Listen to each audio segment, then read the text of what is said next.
Hello, I'm Mishka, and this channel is the Helsinki Renaissance, where we will be talking about some arts and culture related situations in a hopefully a more fresh and interesting manner than the hack frauds who usually discuss these matters.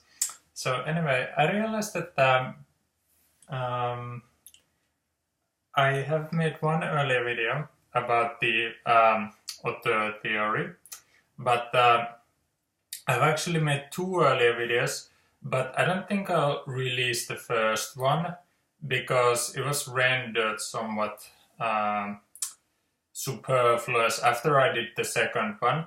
But perhaps this is like my attempt at redoing the first one, because I think that there certainly is call to address the author theory, because it seems to me that the casual fan of the cinema has very drastically drawn the wrong conclusions from the original author theory.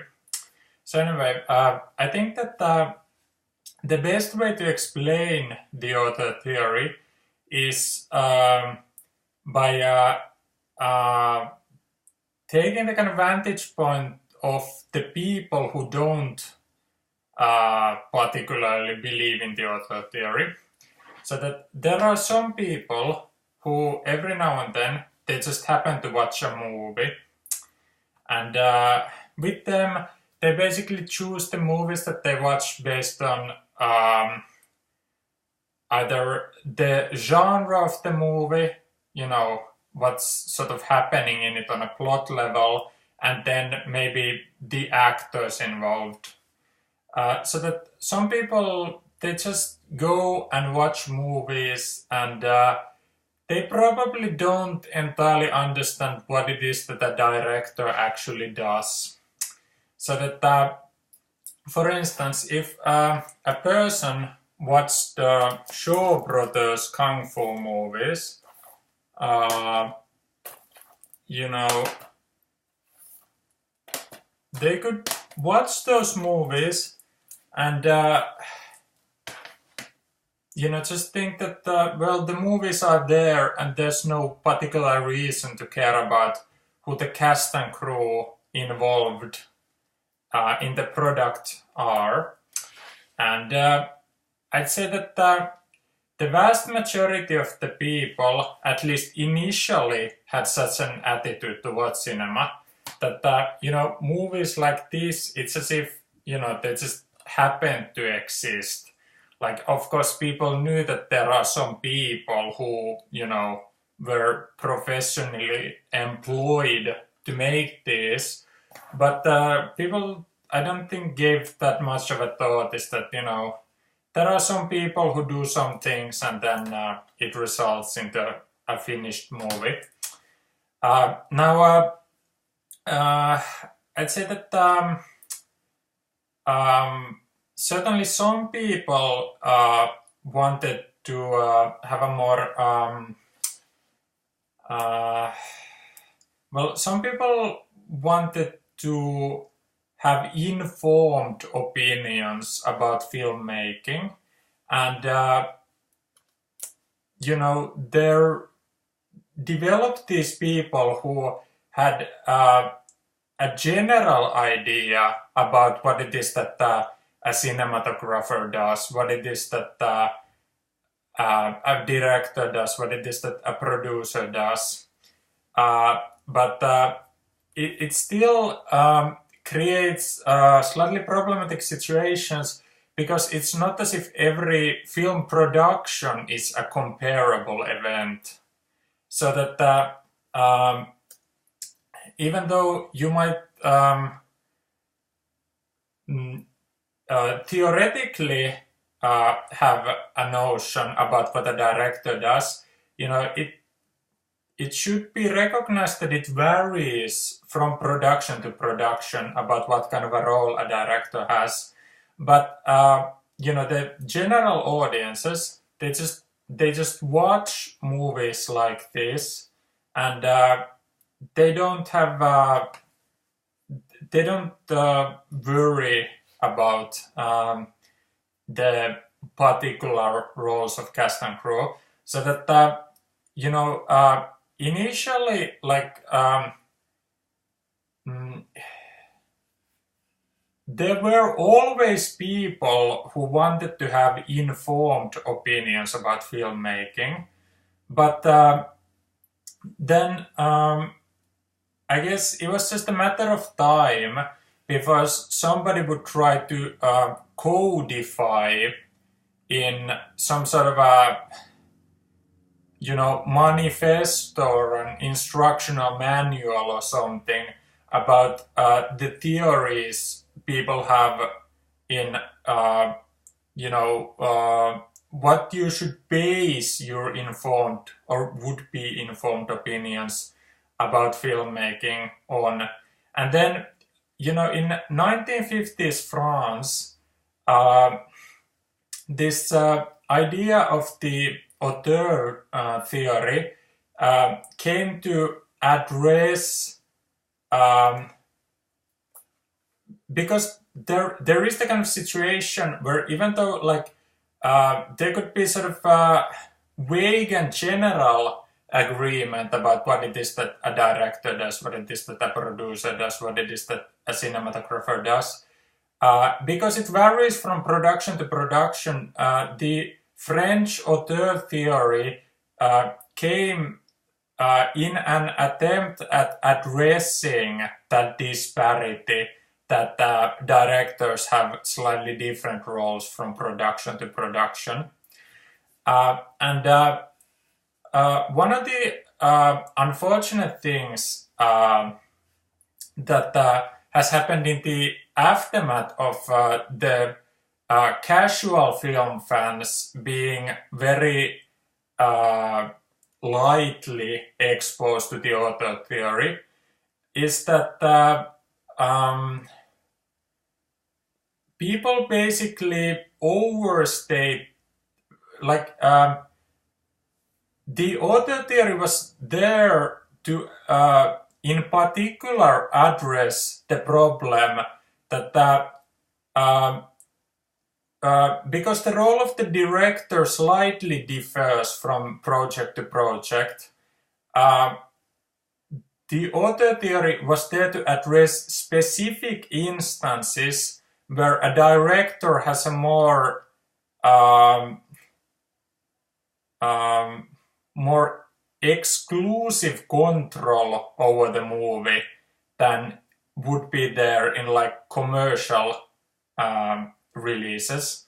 So that the auteur theory solely explained the nature of productions where a director has the final say so. And the problem that has happened in people misunderstanding the auteur theory is that people think that a director has ultimate control over every movie, that the auteur theory has been misunderstood to mean something that it was never designed to mean.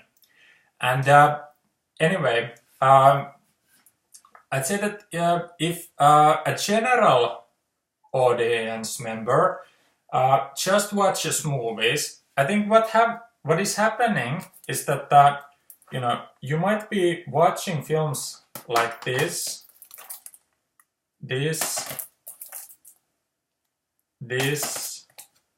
or this, and what you should notice is that the same film studio produced all of them, and these films they have a couple of different directors.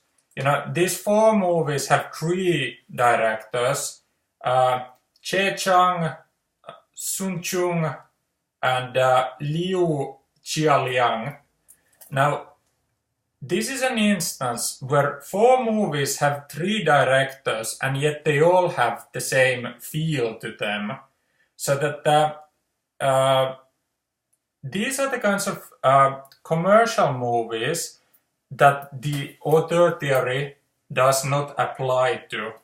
Because if we would speak in the kind of university educated language, is that there are certain semantic habits in the filmmaking in this, and there is something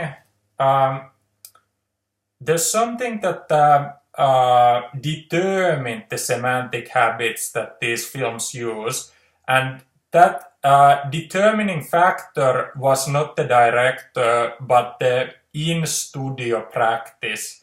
So that here are instances where a director did not have the final say-so about what type of movies this ended up being. Directors were hired to conform to the studio habits. However, here's 4 either kung fu movies or movies that take the starting point from a kung fu movie and then take slight departures from that genre conventions. But anyway, if we take a different film like this, now wuxia movies aren't exactly kung fu movies, but for general audiences they might just well be. So that if a general audience watches something like The Assassin by Hsiao-hsien, if you expect The Assassin to be like the 5 Venoms, and if you know nothing about Asian cinema, you mightn't suspect in the least that these films differ in feel, because you might just think that there's something homogeneous about Asian action films, especially Asian action films that are period pieces, so that you might want that The Assassin conforms to the same tradition that all of these Shaw Brothers films are conforming to.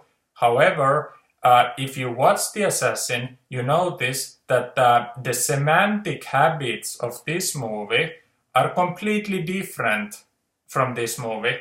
So that the whole reason of being for this movie is that it's standing in opposition to this tradition. So what we see here is that that there's 4 movies that build a tradition, and then there's 1 movie that exists to go against that tradition. So that here's 4 non-auteur movies, and here's 1 auteur movie. Now, why it is that the auteur theory originally was created is that certain critics wanted an angle of analyzing movies, and now in any movie there are semantic habits in it. Now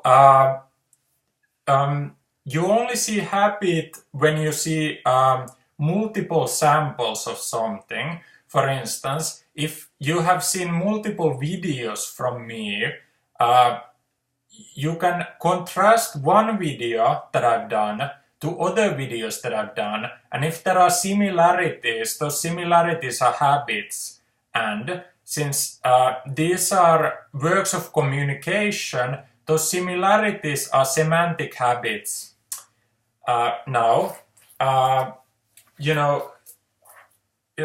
If you haven't seen these movies, you'll just have to take my word for it, but these are rather similar.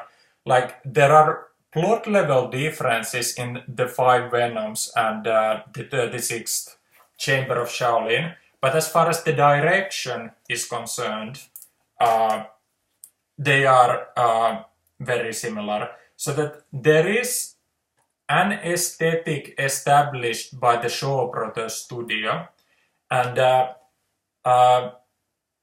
they try to have a similar quality from product to product.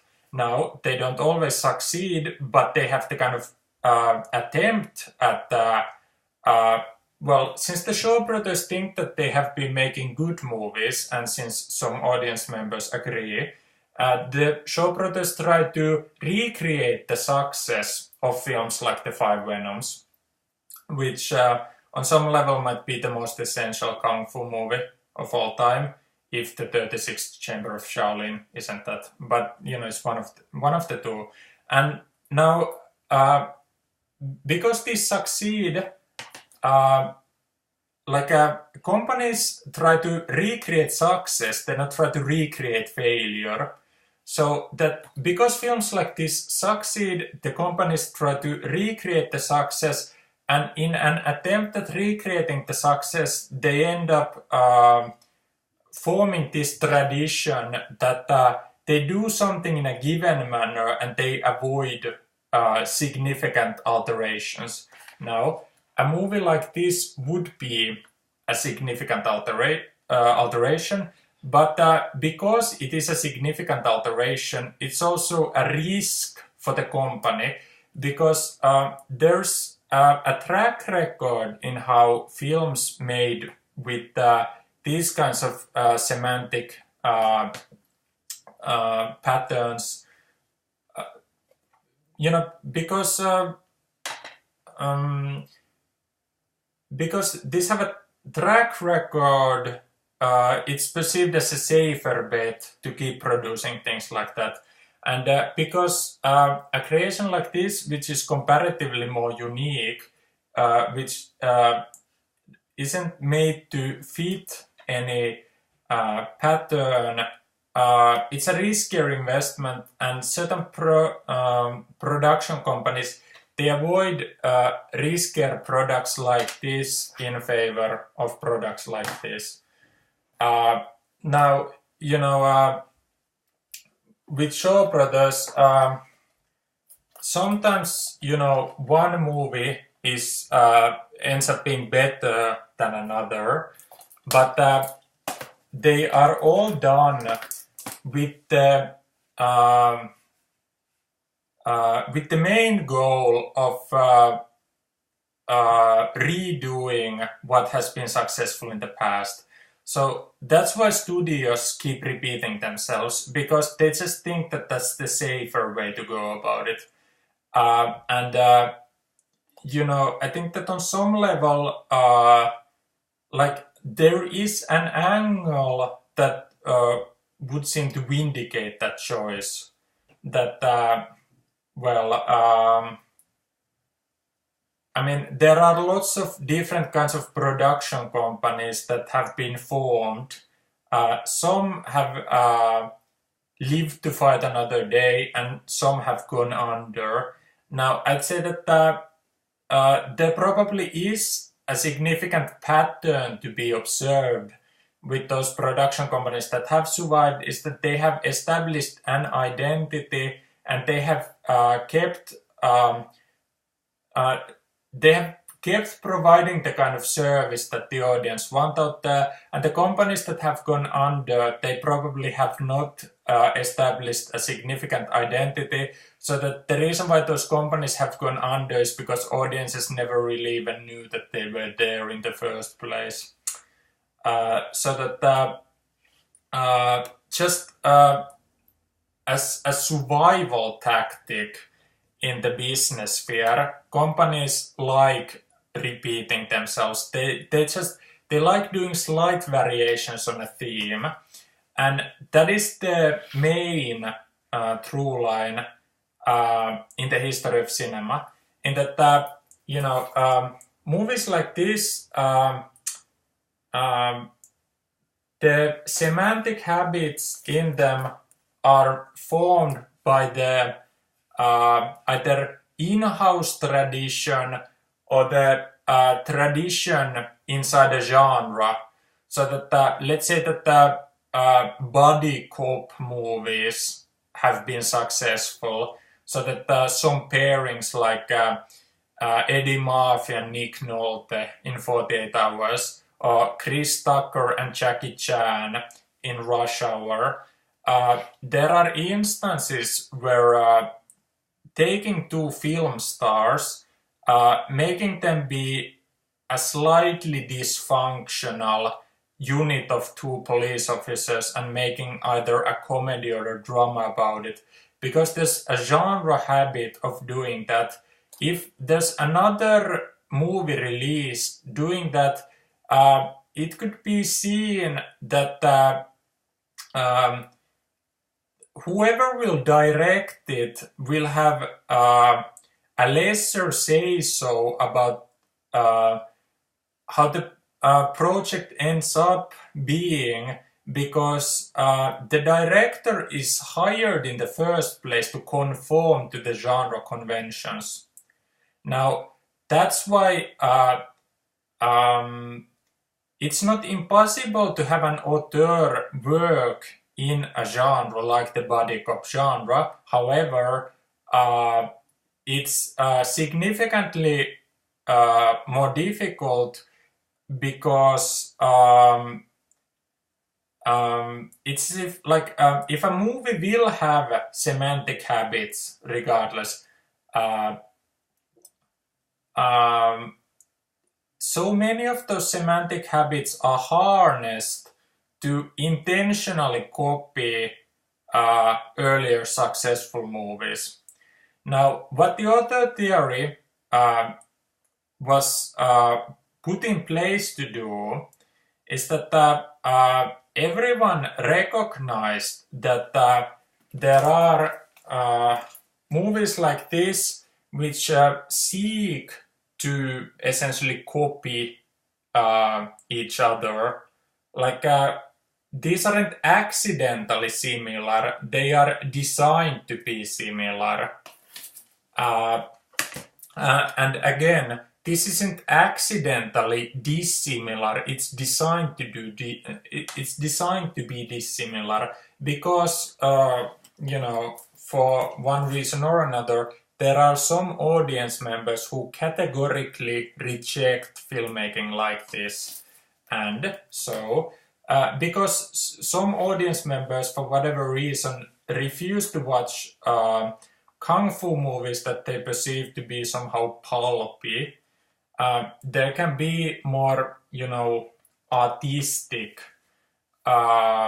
movies of somewhat comparable genre that caters to those audiences who reject the other available product.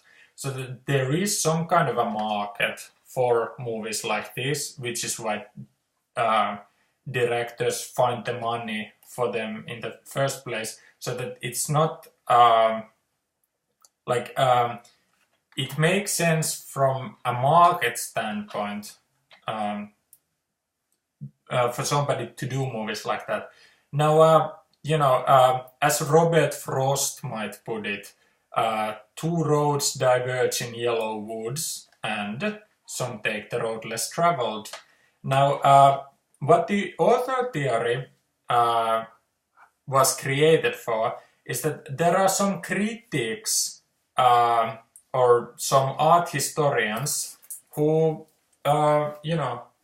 they are just living their life. They are occasionally going to movies, and then let's say that they see all 5 of these. Now, how it is that they go about forming their would-be informed opinion is that they recognize that these 4 films fit a pattern, but this one, it's the odd one out. And so the author theory was created to recognize that all movies have semantic habits, but then some movies which are the odd one out. The only way to explain the semantic habits is that the one link that one movie has to a different movie is that they have the same director. And since there are some movies whose semantic habits are so significantly different from all other movies' semantic habits is that the only way to link them to a tradition is that we create the tradition of the author-director. And there is the kind of situation that there's lots of different spy movies. You know, I Spy with Eddie Murphy. It has one type of spy movie feel. Dr. No, starring Sean Connery, it has one type of spy movie feel. And then films directed by Alfred Hitchcock, they have a completely different spy movie feel. So that it's recognized that you can explain how it is that I Spy happens without needing to rely on the input of the director. Like, people can comprehend the experience of somebody having seen I Spy without anyone needing to talk about the director of I Spy. People can comprehend the experience of somebody having seen Dr. No without anyone needing to talk about the director of Dr. No. But if we take some Alfred Hitchcock movie, the ways in which Alfred Hitchcock movies differ from movies like Dr. No or I Spy, the only way to explain the difference is for you to have seen multiple Alfred Hitchcock movies, and you have to recognize that every Alfred Hitchcock movie shares certain semantic habits, and that those semantic habits are not the habits of a genre, they are not the habits of a convention created by somebody else. There isn't an in-house tradition of those kinds of semantic patterns. There isn't a British tradition. Like, there's no regional or no cultural explanation for them.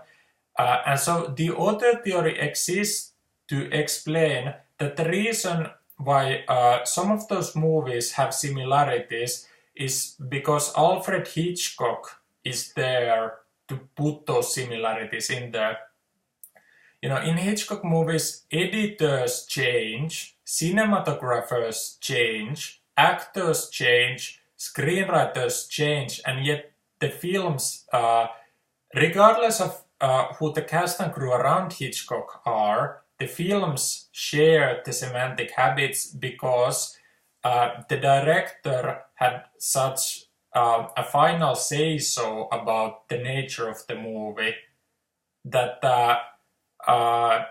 you know, in these particular movies directed by Alfred Hitchcock, the director has an extremely dominant role, which is standing in direct opposition to the role of the director in the Shaw Brothers movies. Now, it's not a knock against, say, Che Chang, the director of The Five Venoms, but, you know, it's just a reality of the marketplace that sometimes directors are just hired to do as they're told, essentially. That it's not necessarily that there is any particular person who established the aesthetic in the Five Venoms. Like, you could say that the genre convention established the aesthetic, and perhaps Che Chang, if this film exists to do variations on a theme, perhaps Che Chang may have had a dominant role in making up those variations. Perhaps he did, perhaps he didn't, we don't know. But anyway, like, there aren't any significant alterations to the semantic habit of the genre conventions that we talk about Che Chang as an auteur, because you know, there's the 36th Chamber of Shaolin, which Liu Chialing directed, and you know, these two films, they have a different director, and yet they have a more or less a similar feel to them. And to get the experience of how it is that a film that, like the assassin, on a plot level, somebody could have filmed this as a Shaw Brothers production, but if you watch these films back to back, you notice the difference, and the difference that you notice is a different semantic habit at play. So that some critics in 1950s France, when they created the auteur theory, they created it exclusively to have an angle at analyzing films like this. And again, you just have to take my word for it if you haven't seen Hsiao-hsien movies, but they do share similar traits with each other, so that well,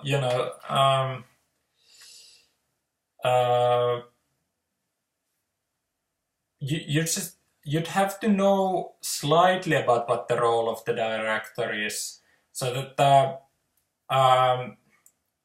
the French have the term mise en scène, which basically means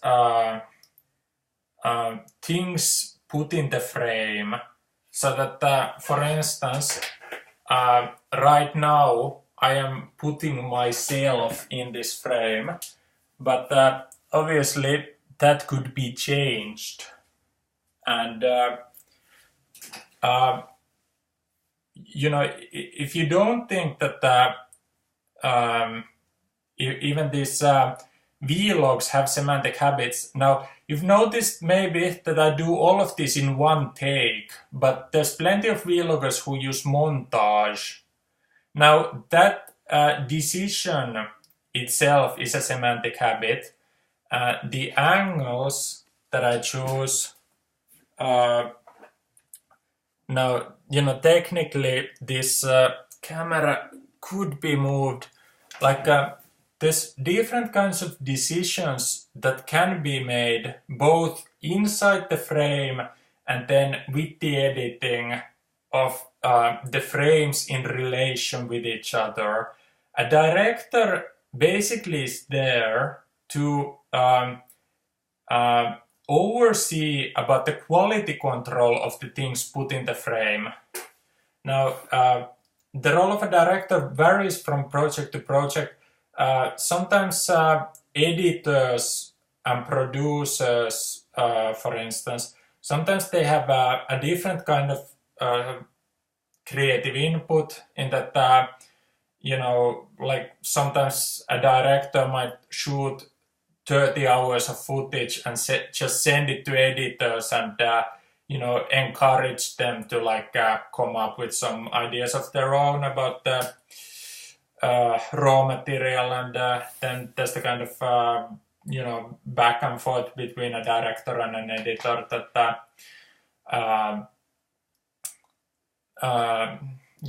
they just try to find the movie in the editing suite.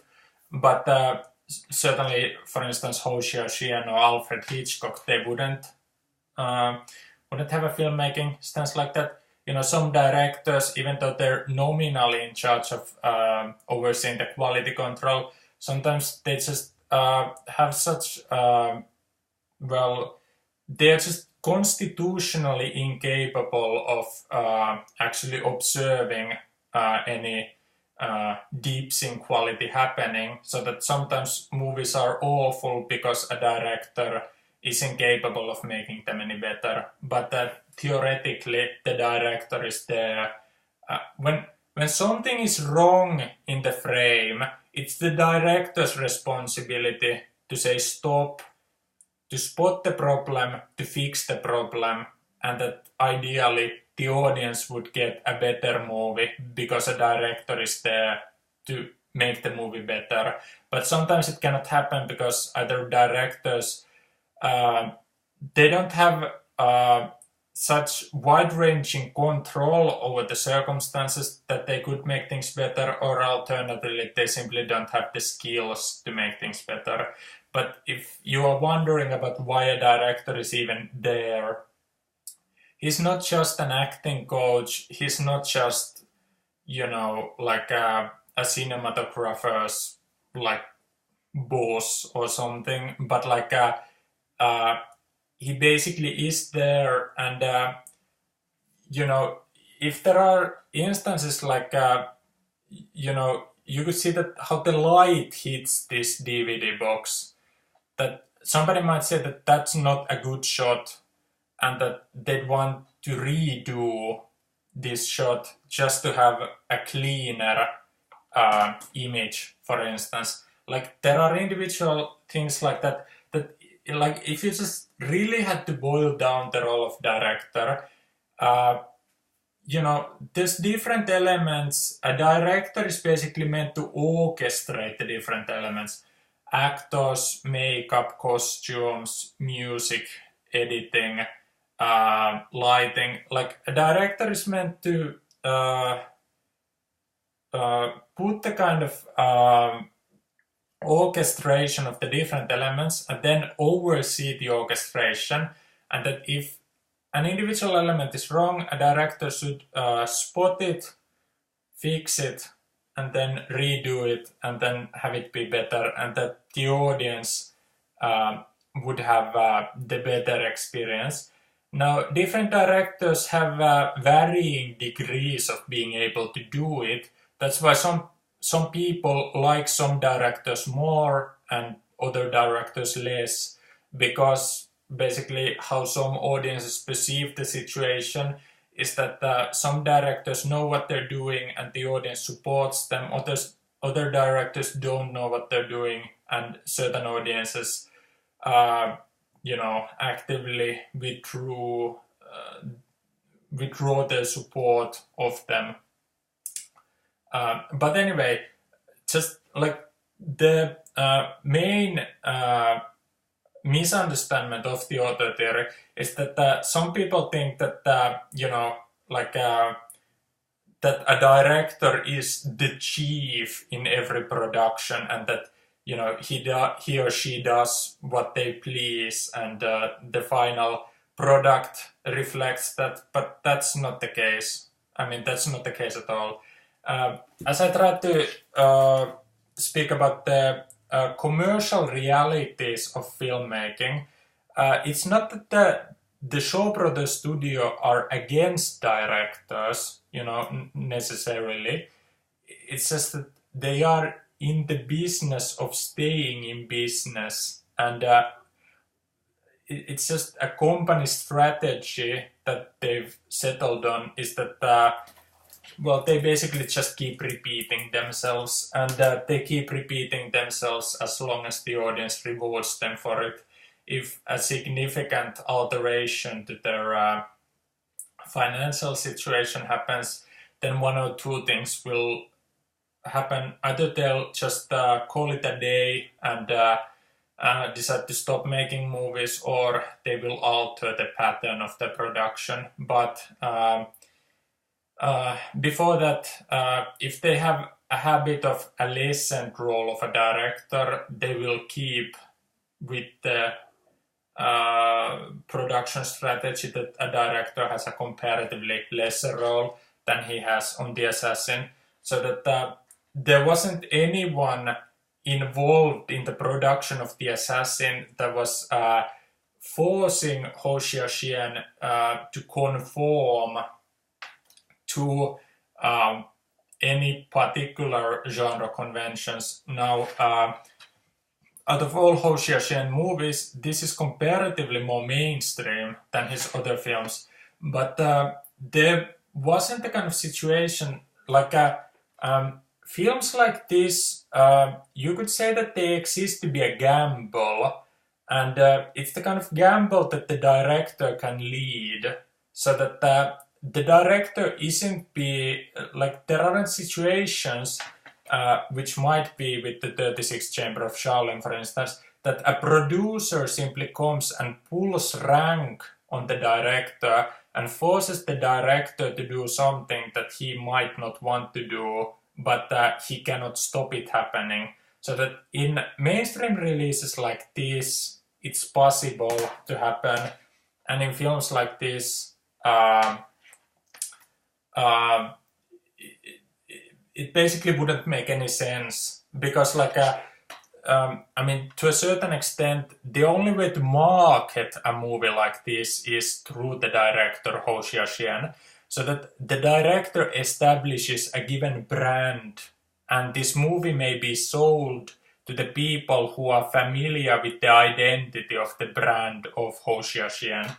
And so that if the company would undermine Hsiao-hsien being able to align himself to the identity that he has established, they would only complicate their own ability to sell this movie.